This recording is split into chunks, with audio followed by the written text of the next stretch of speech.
In 2019, I experienced an intense love story that quickly turned into a nightmare. It began as a chance meeting through family connections but became a story of romance, betrayal, and survival. Falling in love, planning a future together, and dreaming of marriage were just the beginning. What followed changed my life in unimaginable ways, leaving me with scars that still impact me today. It all started when my mom introduced me to a girl from Germany. My mom had met her mother at a church event in Denmark, and they'd become close. When her family came to visit us in Australia, I fell for this girl almost instantly and boldly pursued her. We started dating, and I even flew to Germany to surprise her, sending her a music video I'd made about us before knocking on her door. We had an incredible time together, quickly falling deeply in love. Since we were both Christian, we dated with the intention of marriage. I was 27, and she was 23 or 24. With our family's encouragement, we got engaged soon after.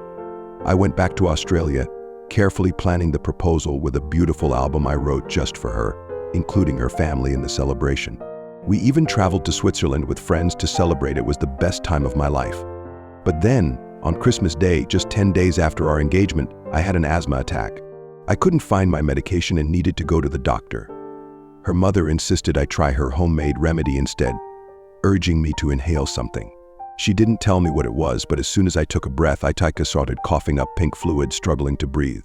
Her mother said this was normal, but I knew something was very wrong. After begging her to tell me what it was, she admitted she'd made chlorine dioxide gas mixed with citric acid, which she'd put together herself.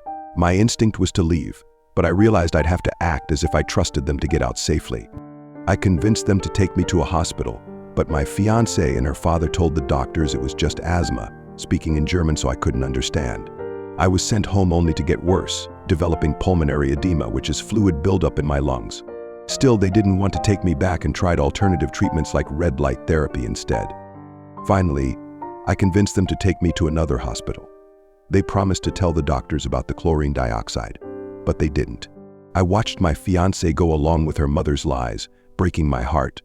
When they finally left me alone, I told a nurse I'd been poisoned. She checked the records and realized the doctors hadn't been told the truth. The head doctor was called in, and they tried everything they could to save me. He told me my only option was to be flown to a hospital with an iron lung machine, but he couldn't guarantee I'd make it. Her mother remained defiant, even as the doctors questioned her. And then she and her family went home to celebrate with friends while I fought for my life. At that point, I thought I had to stay with my fiancée to protect her from her mother. I even recorded her mother admitting to what she'd done. But my fiancée turned on me and said that if I loved her, I'd destroy the evidence. That's when I knew I had to leave. Breaking up shattered me. Then COVID hit, and I struggled with severe PTSD, feeling lost and haunted by what had happened. Even though I knew the relationship was toxic, I still felt love for her, which made me feel even worse about myself. Sometimes love can blind us to the truth, making us hold onto relationships that harm us. True love isn't just about romantic gestures and promises, it's about trust, respect, and safety. When someone fails to protect you or even harms you, it's essential to recognize it, no matter how much it hurts.